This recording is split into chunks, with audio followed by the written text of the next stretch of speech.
Olá pessoal, vamos lá falar agora da prova documental. Nós estamos estudando os meios de prova no processo civil e a prova prova documental é uma das mais importantes que a gente tem, né? A mais comum, aquela que mais frequentemente as partes lançam mão para provar o seu direito, tá?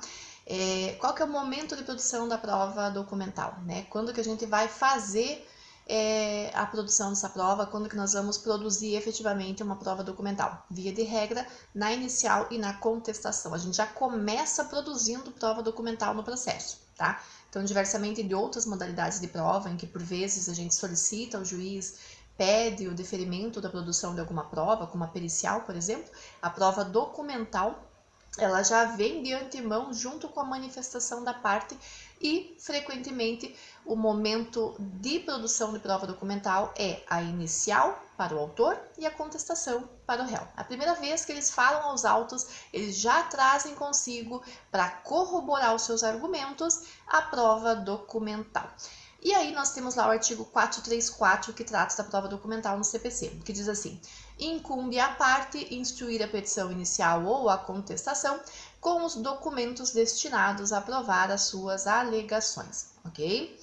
Nós temos uma exceção a essa regrinha do 434 que está lá no artigo 435, juntinho ali. O 435 vai dizer o seguinte: é lícito às partes em qualquer tempo juntar aos autos documentos novos quando destinados a fazer prova de fatos ocorridos depois daqueles que já foram articulados ou para contrapô-los aos que foram produzidos nos autos.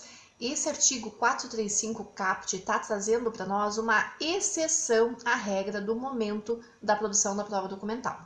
O que esse artigo está dizendo? Que, via de regra, o autor faz prova documental na inicial e o réu faz prova documental na contestação. Essa é a regra, né? Eu vou trazer documentos. É uma coisa muito mais fácil de produzir do que uma prova pericial ou testemunhal, por exemplo, né? A parte produz sozinha, sem interferência do juiz.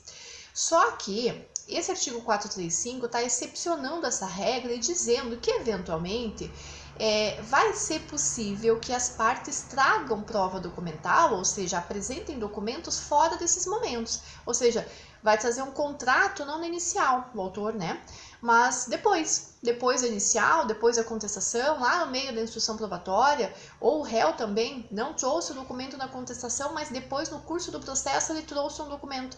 Nem é momento de produção de prova documental, o momento dele produzir já passou, mas de repente esse réu chega com um documento no processo. Pode?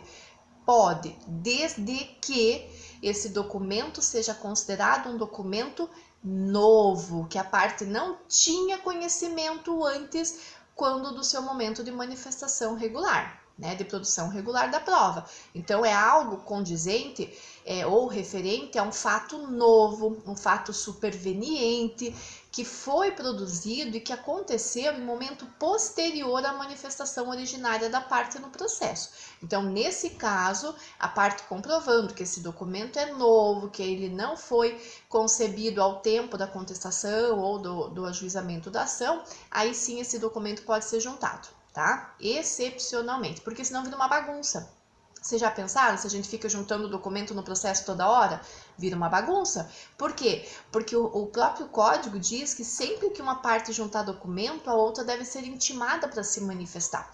Aí o processo viveria só de manifestações, né? O autor traz documento, chama o réu traz documento, chama o autor, e viraria uma bagunça. Então, justamente para colocar ordem no processo, é que tudo tem seu momento, né? E isso é regulado pelo Instituto da Preclusão, que nós bem conhecemos, né? Então, tudo no processo tem um momento para ser produzido, tem um momento para acontecer. E com as provas não é diferente.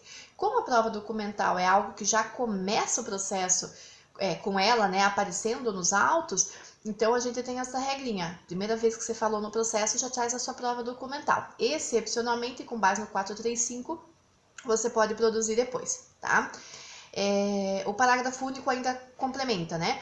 Admite-se também a juntada posterior de prova de documento formada após a petição inicial, cabendo à parte comprovar ou produzir ali, justificar o motivo pelo qual não foi juntado anteriormente. Então, sempre lembrando que se eu alegar, e eu preciso alegar, que esse documento não veio antes porque esse fato não tinha acontecido, eu preciso provar que esse fato não tinha acontecido. Eu preciso trazer elementos de convicção para o juiz para justificar essa juntada tardia, extemporânea de documento no processo, tá? Sempre lembrar disso.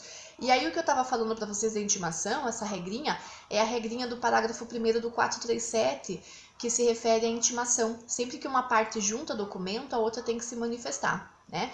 Então, o 437 diz assim, no parágrafo 1º, sempre que uma das partes requerer juntada de documento nos autos, o juiz ouvirá a outra parte a respeito desse documento no prazo de 15 dias. Então, é o contraditório, né? Se foi juntada uma prova nova, um fato novo está sendo trazido aos autos por meio daquela prova documental, nada mais natural que a outra parte se manifeste a respeito, tá? Para exercer plenamente ali o contraditório, ok? Que mais ali que nós temos, né? O parágrafo 2º desse 437. Poderá o juiz, a requerimento da parte, dilatar o prazo para manifestação. Eventualmente, se o juiz considerar que 15 dias para manifestação sobre a prova é um prazo muito exíguo, muito pequeno, o juiz pode postergar, né? Pode alargar, pode dilatar esse prazo e conceder aí um tempo maior para a manifestação, dependendo, claro, sempre da complexidade da prova, da complexidade do tema tratado nos autos, né? E aí do volume de prova, de documentos, tudo isso deve ser levado em conta no caso concreto, ok?